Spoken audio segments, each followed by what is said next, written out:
Tava aqui até agora é pouco. Aí quando vai dando a hora da aula, eu expulso, porque senão não me dá paz. Manda um beijo pra ela, tá bom? Pra deixar. Gente, cadê a Lília? Hoje a Lília não apareceu. É aniversário dela. Ah, Dá nem pra cantar Deve bem, tá estar. vendo? É.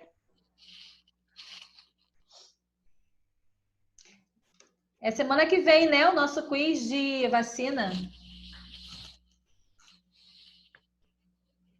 não é? Sim. Ô, Josélia, você vai falar sobre as vacinas ou a gente vai ter que estudar? Vocês vão ter que estudar. Ah, tá. Você nem vai falar nada antes? Vou vai falar o valer quê? ponto, professora? Vai, 2 pontos. Oba! Vai falar, Josélia, alguma coisa antes? Não. Que isso? É assim, ó. Você vai estudar a vacina Professora, ó, presta atenção. Oi, Isa. o que é isso aí que eu não tô sabendo? Não tô por dentro disso aí, não. Não, Isa. Não. Então, vamos lá. Vai ter o quiz de vacina, né? É igual pela mesma plataforma do Zoom, tá? Mas só que é um questionário só sobre vacinas. Vai estar escrito assim, exemplo, tá? É correto afirmar que a vacina BCG ela é feita por que tipo de via? Aí vai estar lá intradérmica, subcutânea, endovenosa ou intramuscular. Aí você vai lá e vai clicar subcutânea, mentira, intradérmica. Aí você vai lá e clica em intradérmica. É correto afirmar que a vacina hepatite B é realizada após 3 meses, após 4 meses, após 5 meses ao nascer. Você vai lá e vai clicar ao nascer, porque você já estudou sobre a vacina. Entendeu? Entendi. É assim, é mais ou menos assim, não é assim, né? É mais ou menos assim a pergunta. Tá demais, hein, Jesus? E Aonde? vai ser tipo uma prova ou vai ser falando? Tipo uma prova Oral? mesmo. Eu vou liberar o Ai, link que para susto. vocês igual da plataforma. Igual liberar a prova. Aham. É a mesma coisa. E vai ter tempo para responder? Vai. 1 hora. Quantas questões? Ai, meu Deus. Tô pensando ainda. Ah, não, Josélia, não vem com 50 questões em 1 hora que não dá. 1 hora é o 15 no tempo, máximo. é o tempo suficiente para não deixar vocês colarem, não compartilhar informações. Nem Filha, 15, mas é 15 muita também é coisa pra muito ler. pouco. Então, tu coloca questão pequena. Uma hora tem que ser 10 questões, pelo menos, só. Se for aquelas questões imensas, no máximo 10. Se for aquelas questões de uma linha, tu coloca umas Não, 20. senão vai fazer igual Valéria. Botou É. 15, foi 15? Foi 15 ou 20 questões em 1 hora. Quando eu tava terminando as 3 últimas, eu tive que chutar, porque senão não ia dar tempo de entregar. Ué, gente, olha só, vocês não estão tendo nem tempo de escrever, é só ler e marcar. Ler e marcar é muito rápido, gente. Não, mas aí vai botar 2 verdadeiros ou falsos gigantes que você tem que ler e vendo se é verdadeiro, se é falso, e anotando para depois no final ter que marcar a questão. Tá certo.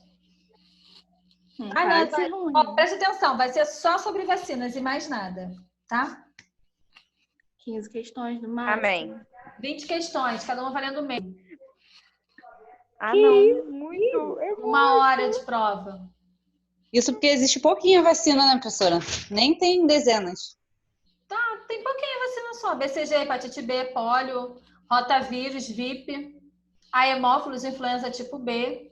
Tem pouquinho. Não, e ainda tem as variações, né, professora? Porque a da minha filha, eu tive que pagar R$ 1.500 para ela tomar 2 da meningite, que não tem Meningite. cura. Porque tava uma época aí das crianças tudo morrendo, falando Meningite. sequela Mas ainda das vacinas. Nayara, mas as vacinas, essa meningite que dá no posto, não é a mesma que a contraída, por isso que a gente paga mais caro. Ela e a Prevenar, que é pneumocócica 10 valente, tem a 12 valente, né? E assim sucessivamente.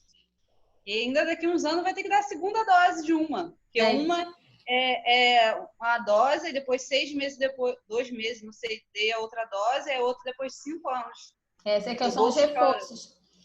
Estudem os reforços também, tá? Com quanto é feito os reforços das vacinas, essas coisas todas, né? A primeira dose, isso é importante. A via de administração, ver se eu consigo colocar essa semana ainda para vocês, tá? Porque na apostila acho que não tá a via de administração, mas eu coloco lá, tá bom? A quantidade não precisam se prender. Geralmente vai ser 0,25, né? Ou quando é a metade é 0,25. Quando é uma dose única, acaba sendo 0,5. Então, isso aí é um bisu que vocês levam para a vida. Meia, 0,25. Completa, 0,5, tá? Então, se tiver reforço, 0,25 cada uma, tá bom? E a via de administração, tá? É fácil, ó. VIP-VOP é oral. A BCG, intradérmica. E as outras, intramuscular. Mas eu coloco lá para vocês direitinho, tá bom? VIP-VOP, oral, BCG, intradérmica, resto intramuscular, tá? Tá? Lembrando que as vias de administração não pode ser no Braço, tem que ser na coxa, né? deltoide, né, Carla? Exatamente. É. Por que na coxa, Carla? Na coxa não, no vasto lateral da coxa. Porque o bracinho é muito mole, né? Não, resposta errada. Não, Não tá errada. tá sim. Então, Qual é a tá como resposta? você. Meia resposta, meio ponto, então. Tá bom pra você? Tá. Então, se for uma resposta de meio ponto, você vai ficar com 0,25. Para, José. Eu, hein? Gente, por que não pode aplicar no deltoide? E se no vasto lateral da coxa? O músculo Porque da o coxa músculo Porque o músculo é muito pequeno. Não, não é adequadamente. não é adequado, né? As fibras musculares, elas não estão Maduras. desenvolvidas, formadas, madura não. Foi a palavra que veio na minha cabeça. Tá? Porque isso é Priscila, entendeu? Então, assim, É isso, vamos lá. Teste da orelhinha, tá? A gente sabe que é indolor, pode fazer com a criança dormindo sem problema nenhum, tá? Só que quando ele não consegue fazer essa audiometria, né, corretamente, né, por conta dos líquidos, né, o líquido amniótico, ele precisa ainda ser expelido, não traz nenhum tipo de danos ao RN, tá? Mas na hora de fazer essa audiometria, ele acaba complicando um pouco. Então, por isso tem que esperar pelo menos aí 10 dias. Então, vai valer o reforço após a sua primeira avaliação. Então, vamos supor, a criança nasceu no dia 1º, no dia 11 a mãe foi lá fazer a audiometria. Então, quando essa criança tiver com 7 meses e com 12 meses, precisa se fazer o reforço aí. Precisa repetir para ver se está tudo ok a audiometria dessa criança, tá? Pode fazer com a criança dormindo e quem faz é o pediatra, tá? Teste. Cadê?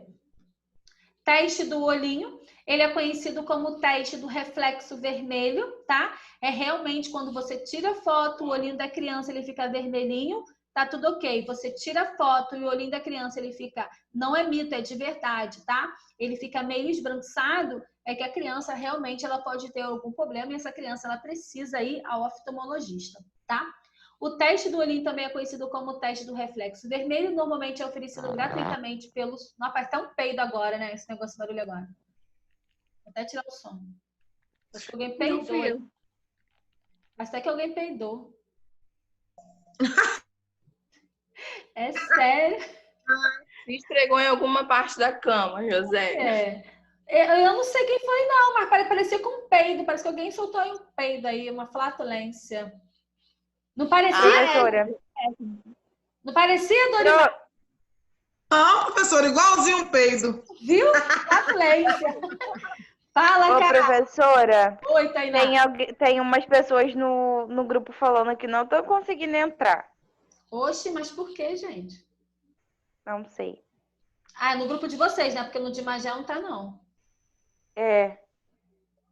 Deixa eu liberar Ó, o eu som. só consegui entrar agora, professora. Perdi até a parte da orelhinha, porque não estava conseguindo entrar, não. Não? Peraí.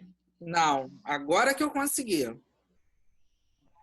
Mas acho que eu- Professora, eu também consegui entrar só agora. Tá, gente, de qualquer forma tá gravadinho, tá bom? Tá bom. Qualquer coisa, só chamar no privado que eu tenho que tirar a dúvida de vocês, tá? Então vamos lá. Ok. O teste do olhinho, ele realmente é conhecido como teste do reflexo aí do olho vermelho, tá? Este teste deve ser feito primeiramente na primeira semana do recém-nascido, de preferência ainda na maternidade, tá? Mas também ele pode ser realizado na primeira consulta com o pediatra. É importante, né, ele se repetido aí com 4, 6, 12 e 24 meses, sendo uma importante ferramenta para prevenir a cegueira infantil, tá? Vou botar assim, né? Há 13 anos atrás, 14 anos atrás, não tinha esse reflexozinho aí do olho vermelho, tá? Meu filhote, ele tem um problema nas vistas porque uma desenvolveu e a outra não. Então, assim, uma é perfeitinha, perfeitinha, perfeitinha. Se ele tivesse feito, né? Se na época eu tivesse o teste do reflexo vermelho, seria bom. Então, ele nasceu mais ou menos aí com 11 de miopia. É uns nomes gigantescos aí, tá? Não tem cirurgia, mas que ele pode regredir. Então, em média, aí que ele nasceu foi com 11, hoje ele está com 4,5, ele usa óculos.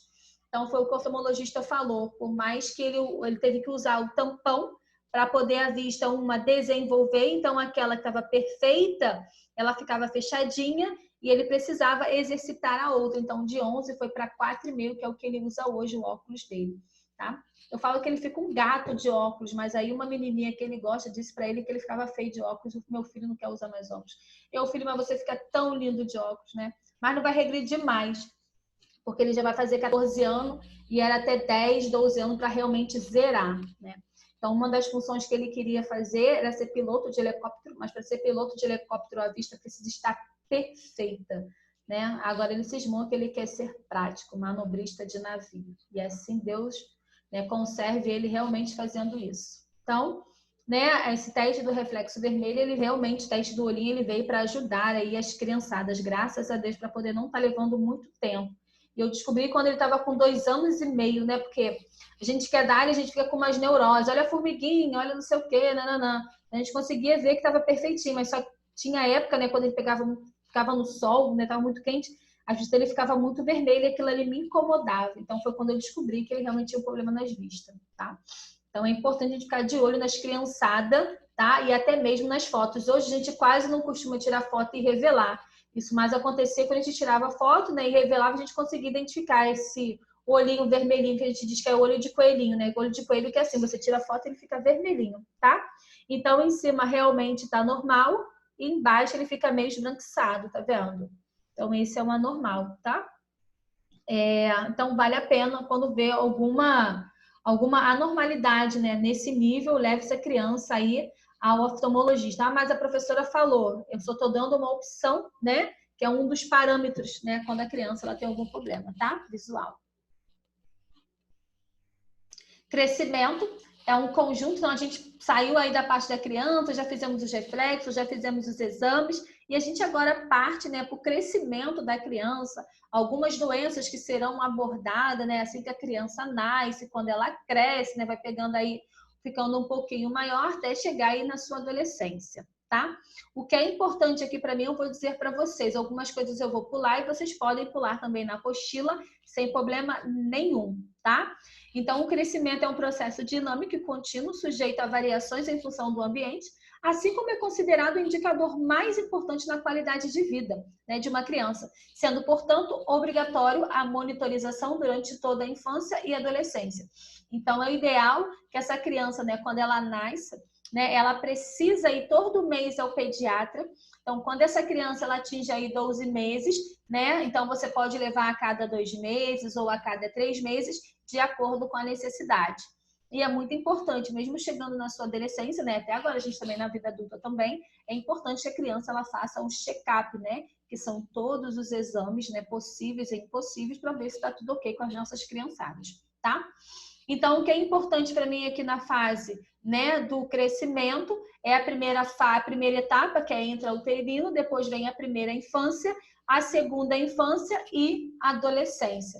Então, se eu perguntar as etapas, é só isso aqui. Intrauterino, primeira, segunda e adolescência, tá? Relacionado às datas, né, o ano aí, não precisa, porque eu prefiro cobrar nesta daqui que vai dar a mesma coisa, tá? Período de crescimento. Então, eu considero uma criança como neonatal, tá? Recém-nascido, até 28 dias. Período de infância, né, que a gente acaba chamando como criança, ele vai de 29 dias até 2 anos, tá? Ou algumas literaturas vai acabar trabalhando como pré-escolar de 2 anos a 7 anos e escolar de 7 a 10 anos, tá? Isso é dentro de uma rede aí escolar e acaba a gente tratando as crianças assim, tá? Período da adolescência, a gente tem a puberdade, né? Pré-puberdade. Então, aqui a gente posso tirar para vocês, que vai dar no mesmo também, de 10 a 14 anos. Puberdade, de 12 a 16 anos, tá? Mais um. E pós-puberdade, né? Puberdade e pós-puberdade é aquele período que a criança, o adolescente, ainda mais menino, vai com ele e fica para sempre lá dentro. Puta que pariu. Então, essa parte aí é crítica, né? Professora, você está me ofendendo. Eu tenho alguma criança aí? Aham. Está me ofendendo. Tá bom, Natan. Aham. Eu vou acreditar que você não vai pro banheiro e fica muito tempo lá vendo Free Fire, Free Fire é foda. né? Free Fire, literalmente, né? Meu irmão tá aqui do lado, serve? Aí é com vocês. Refutei a professora? É muito calo na mão. Refutei a professora? Brincadeira. O que ele falou? É melhor deixar para lá. Vamos lá. Prática do crescimento. A gente pode pular. Deixa eu ver aqui. Podemos pular. Ao primeiro trimestre também. Isso aqui, quando a gente fala da prática do crescimento, é quando você leva a criança ao pediatra e ali ele fica verificando, né, quanto que aquela criança cresceu e quanto que aquela criança engordou, tá? Então, isso pra gente aqui não é tão importante assim não, mas por nível de conhecimento. Então, no primeiro trimestre, o ganho ponderal dessa criança tem que ser de pelo menos de 700 gramas, tá? Segundo trimestre, isso aí de acordo com o pediatra, é ele que vai fazer essa parte aí, tá? As estaturas, né, em criança de 0 a 4 anos de idade, que é a estatura medida usando-se a réguas especiais, do cursor, isso aí também é relacionado ao pediatra, é ele que faz isso, tá? O que eu preciso que vocês peguem aí são as medidas acessórias. As medidas acessórias, isso para mim é muito importante, que é o perímetro cefálico, tá? É quando a gente acaba dando que a criança ela nasceu com micro ou macrocefalia. Então, nas medidas acessórias, se eu perguntar para vocês quais são elas, perímetro cefálico, perímetro abdominal, perímetro braquial, tá? E perímetro abdominal, tá bom? PA, PT, PC e PB, tá? Que são os perímetros, tá? Conseguiram entender as medidas acessórias? PC. Poderia repetir, por favor, professora? Então, vamos lá. Eu tenho as medidas acessórias. Quais são elas, tá? Perímetro cefálico, perímetro torácico, perímetro abdominal e perímetro braquial, tá? PC, PT, PA, PB. Essas são as medidas, tá? É isso aí onde que a gente vai dizer também que a criança, né, tem do seu desenvolvimento. PC é relacionado aí a micro ou macrocefalia ou realmente a cabeça está no tamanho adequado, tá? O perímetro torácico, né, é a medida feita, né, pelos mamilos, né, onde a gente vai dizer se esse paciente ele tem aí, né? Professora, dá licença. Medida, esse PC, PT, PA é medidas acessórias? Medidas acessórias, faz através de uma fita métrica, tá? É esse aqui, ó. É isso aqui, ó, tá vendo? Ah, tá. Tá? Isso aqui são as medidas acessórias, só não tem a braquial aqui, que é feita através do braço, tá bom?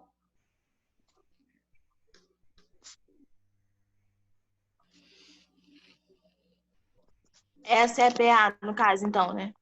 PA. O que eu pulei, vocês podem pular. Vão lá para a Fontanella. Conseguiram achar na apostila? Espera aí. Sim, professora. Página 11. Página 11. Obrigada, Dorimar. Nada, professora. Então, vamos lá. Fontanella, né? Vulgo aí moleira, que vocês diziam, né? Agora não vai ser mais moleira, agora vai ser fontanella. Então, essa moleira, essa fontanella, ela só se fecha completamente do 9º ao 18º mês de vida dessa criança, tá? Elas são separadas por sutura, tá? Então, muitas das vezes, quando fez lá no sistema neurológico, fez o teste do pezinho, fez os reflexos primitivos e deu tudo ok. Vamos botar quando a criança ela fica em média aí com 6 meses de vida, e fica jogando essa criança para cima que ela ri o tempo todo, fica rodando com essa criança, por totalmente, né, o crânio ele não está totalmente fechado e ele se separado aqui por suturas, o cérebro aquele acaba ficando solto. Quando você joga essa criança para cima ou você roda essa criança, existe uma doença chamada síndrome do bebê sacudido e é onde fica lesionando o cérebro, porque você joga essa criança ali o tempo todo para cima e o cérebro ele não está aderido ainda na caixa craniana. Então a gente dá como síndrome do bebê sacudido.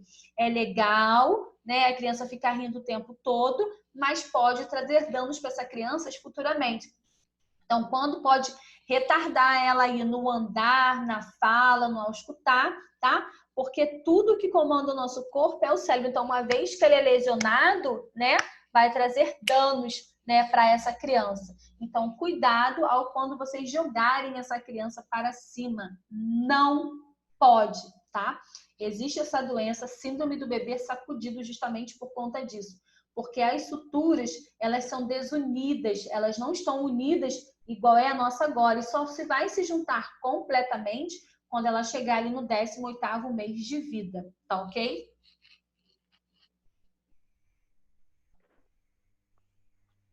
Aí vai falar, no sistema imunológico deu tudo ok, sistema neurológico deu ok, mas aí o que acontece é o seguinte, né? O que você fez com 6 meses até 1 ano e 8 meses dessa criança de vida dela, né? Então esse é o problema, tá? Isso aí pode pular. Então aqui a gente tem algumas medidas e a gente finaliza a nossa primeira aula. Vamos para a segunda.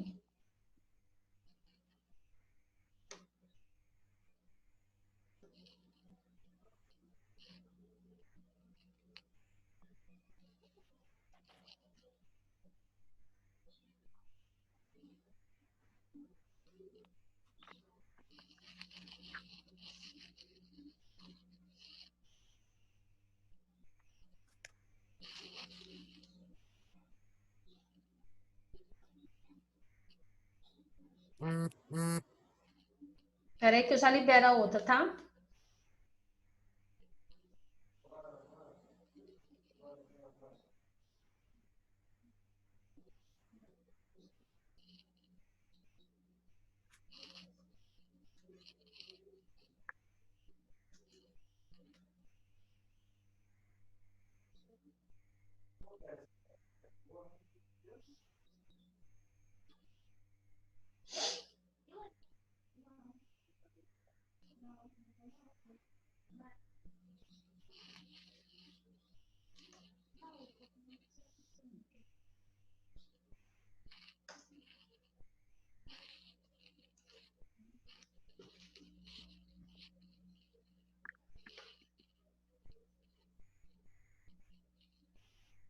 É só para eu ver quem está presente, tá?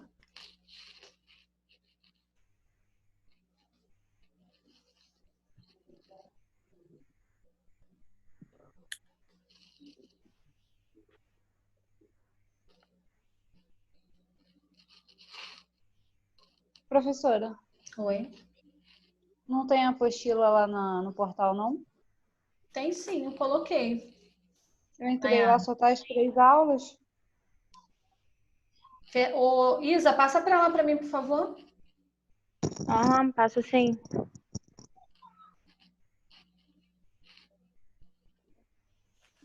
Então, a gente começa a entrar agora, né? Algumas doenças que ela acaba acometendo no recém-nascido assim que ela nasce. Então, eu vou começar a falar de algumas doenças de alto risco que mais acometem nas crianças, tá? Então, as doenças que mais acometem, uma delas é a anóxia perinatal, tá? A anóxia perinatal nada mais é que é uma ausência ou uma diminuição de oxigênio no cérebro, né, durante o nascimento desse RN. Então, toda vez que a criança ela acaba fazendo uma anóxia perinatal, é algo que está faltando o quê? Oxigenação.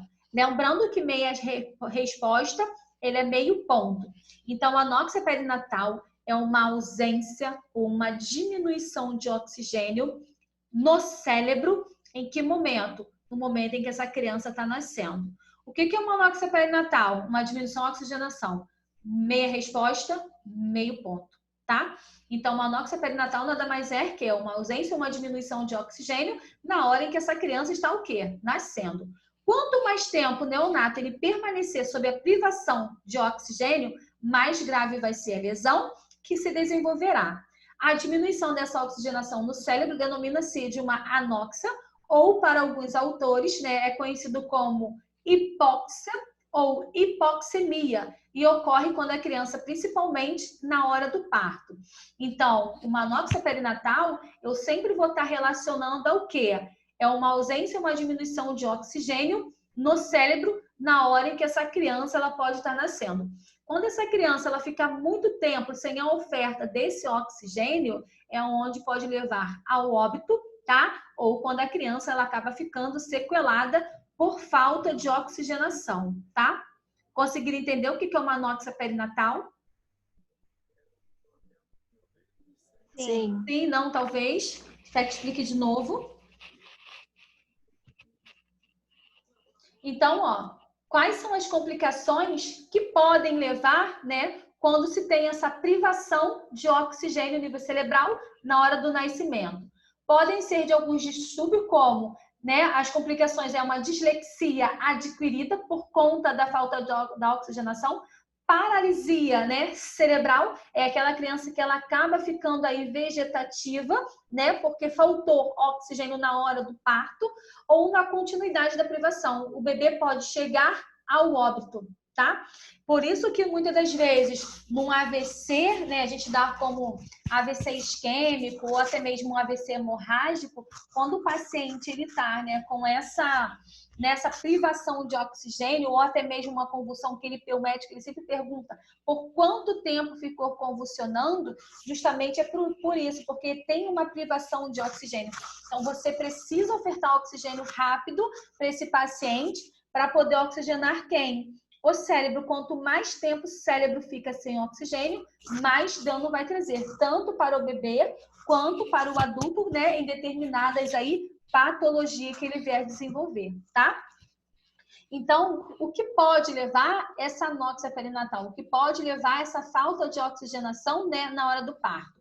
Muitas das vezes, né, é o parto prolongado, né, aquele parto que demora muito, né? A mãe quer porque quer, o médico quer ser induzido que ela seja um parto normal, né? E essa criança ela acaba até a gente dar como sofrimento fetal, então acaba sendo esse parto prolongado.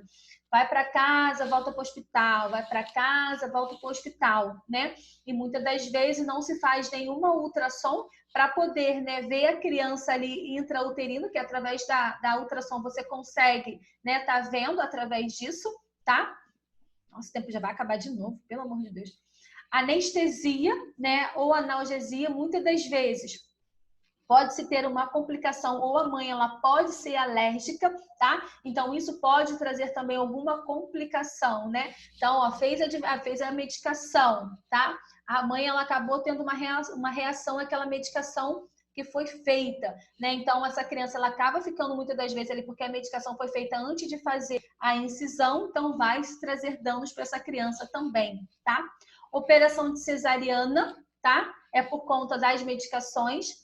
Infecção intraparto, né? Hipertonia uterina, quando se acaba tendo algum tipo de infecção, então você acaba, né, tendo aí nessa privação também por conta, né, desse RN, né, na hora da passagem.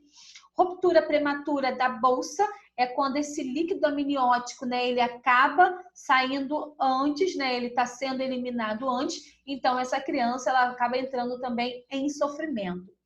Prematuridade, né? Lembrando que prematura é até quantas semanas mesmo?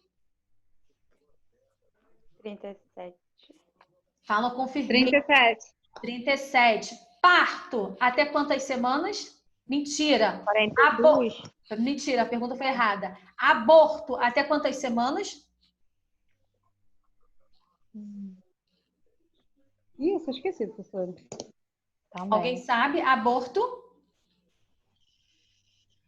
Até É quantas... 24 não, né? Não, menos. Até 22. Até 20 semanas eu classifico como aborto. Passou de 20 semanas, mentira, 21 semanas e um dia, eu classifico como parto, tá? Vamos lá, a termo, até quantas semanas? De quanto a quanto? É o que, professora? A termo. Quantas semanas? De 37 a 42 semanas. 37 semanas e um dia, professora, é isso? Boa, Dorimar. 37 semanas e um dia até 42 semanas. Pós-termo, não esqueçam do um dia, tá bom? 42. 42, boa, tá? Pós-maturidade, né? Que é essa aí, 42 semanas, que muitas das vezes a criança ela acaba entrando em sofrimento fetal, né? E a gente dá como SAM, muitas das vezes esse RN, esse feto ele acaba evacuando dentro dessa bolsa, né? Junto com esse líquido amniótico, ele acaba ficando contaminado e a gente dá como SAM, síndrome de aspiração de mecônio, pós-maturidade. A gente dá como se fosse, vou dar um exemplo clássico. Eu abri uma caixinha de suco, ele só pode ficar aberto durante 3 dias na geladeira. Então, quando ultrapassa esses 3 dias, a probabilidade de você beber aquele suco e pegar uma infecção intestinal é muito grande. Então, beber pós-maturidade é quando ele ultrapassa aí o ideal, 37 semanas e um dia, ele pode nascer tranquilamente, que ele deixou de ser prematuro. Então, muitas das vezes, os médicos, né, o obstetra leva 38, 39, 40, 41, 42 semanas. Então, a gente dá como se ele já tivesse o quê? Passado ali do tempo que a gente dá como pós-maturidade. É onde, muitas das vezes, esse feto ele acaba evacuando e ele aspira esse líquido altamente contaminado e é onde pode ter as infecções. Também vou falar da ação um pouquinho mais à frente, tá? ISO ou aloimunização pelo fator, né, RH ou diabetes. Já expliquei para vocês o que é isso na aula anterior, que foi semana passada, né? Isoimunização é quando a mãe ela acaba sendo negativa, o feto positivo. Lembrando que esse sangue ele não pode ser misturado, precisa se fazer a antiimunoglobulina tipo D até 72 horas para poder não trazer, né, aí complicações tanto para essa mãe quanto para esse RN, tá? A diabetes, né? Ela pode ser adquirida tanto na gestação, que foi falado em saúde da mulher, então ela pode ser desenvolvida na gestação, que é diabetes gestacional. A gente só precisa descobrir se ela será crônica ou não. Ultrapassando até 12 semanas fez o teste e deu tudo ok, ela assumiu a diabetes dela gestacional. Passando as 12 semanas, né, que chega até 20 semanas, e a gente dá como a diabética aí crônica, a gente só precisa saber se ela vai fazer uso de insulina ou não, e a gente precisa monitorar esse RN, porque muitas das vezes ele vai ser o quê? GIG, né, grande paridade gestacional, por conta aí da concentração dos hormônios. Quais são esses hormônios mesmo? Insulina e T4, T3 e TSH? Não, T3, T4, TSH, eu estou falando de hipotireoidismo ou de hipertireoidismo. Toda vez que eu falo de diabetes, né, eu estou falando de insulina, né, aonde é produzido através da ilhota de Langerhans, a alfa e a beta, é onde eu tenho a produção do hormônio glucagon e insulina, tá? Pô, eu falei glucagon, tá? Eu ouvi que alguém falou, tá? Então, vamos lá. Síndrome de aspiração de mecônio, ele é conhecido como SAM, é uma sigla universal, tá? A síndrome de aspiração de mecônio é uma importante causa de mortalidade no período neonatal, caracteriza por um grau variado de insuficiência respiratória. Por que um grau de insuficiência respiratória? Porque esse RN, né, ele aspira esse líquido altamente contaminado, lembrando que ele precisa converter com sucesso a sua primeira respiração de fetal, né, a sua circulação fetal para a sua circulação neonatal. Quando ele aspira esse líquido altamente contaminado, aonde vai ter secreções, aonde vai ter lanugem, aonde vai ter restos celulares, então, isso vai obstruir as vias aéreas desse RN e ele não vai conseguir converter com sucesso a sua primeira respiração. Por isso que ele acaba tendo aí um quadro variável de insuficiência respiratória. Então, se ele ainda está tentando fazer a sua primeira respiração e ele, ao longo dessa hematose, ele acaba tendo aí essas dificuldades, então ele vai ter essa insuficiência respiratória, tá? E que se você não agir logo, esse paciente ele pode ir ao óbito porque esse líquido é altamente contaminado, tá? Então, em cerca de 10 a 15% dos partos, sendo que cerca de 5% dos recém-nascidos com o líquido amniótico, né, que é o meconial, desenvolverão a SAM, síndrome de aspiração de mecônio, tá? Antes a gente acabava falando que os bebês, quando ultrapassava, né, 40, 41 até 42 semanas, a probabilidade desse RN, né, ele evacuar nesse líquido era muito maior. Mas hoje ocorre com mães, né, não são todas. Com 39 semanas, essa criança acaba também entrando em sofrimento fetal, porque ela acaba evacuando também. Então, hoje isso é muito relativo. Então, hoje a gente não tem muito parâmetro para isso. A gente só precisa tomar cuidado, porque eu falei para vocês, o médico, né, ginecologista obstetra, ele precisa passar uma ultrassom, a gente precisa saber como é que está ali dentro, né, da barriga intrauterino, como é que está a criança ali dentro. Então, para a gente poder estar evitando essas infecções ou até uma morte aí fetal, tá? Então, o mecônio aparece primeiramente, tá, no ilho fetal, entre a 10ª e a 16ª semana de gestação, como líquido viscoso, esverdeado, composto por secreções gastrointestinais, restos celulares, suco gástrico, pancreático, muco, lanugem, né? Lanugo, desculpa, e vernix. O vernix é aquele vernix caseoso mesmo. Então, quando a criança ela acaba ficando muito tempo, aquele vernix também ele acaba saindo, né? E acaba obstruindo, porque a criança ela aspira esse líquido amniótico. Quando a bolsa ela acaba sendo rompida, ele está aspirando, porque ele quer fazer a sua primeira respiração. Então, ele acaba aspirando esse líquido altamente contaminado, tá? E que se você não intervir, essa criança ela precisa ser entubada, ela precisa entrar em antibiótico terapia, tá ok? Conseguiram entender o que é a SAM? Sim, não, talvez? Sim, eu consegui. É uma insuficiência respiratória, professora, é isso? É uma Mais ou menos? insuficiência, mais ou menos não. É uma insuficiência respiratória por quê? Porque se estourar a bolsa, se romper, né? A bolsa, Se romper a bolsa, né? Ele pode estar respirando esses líquidos viscosos. Tá, que líquido é esse? Qual é essas secreções? Qual é a composição desse líquido amniótico? Melhor dizendo.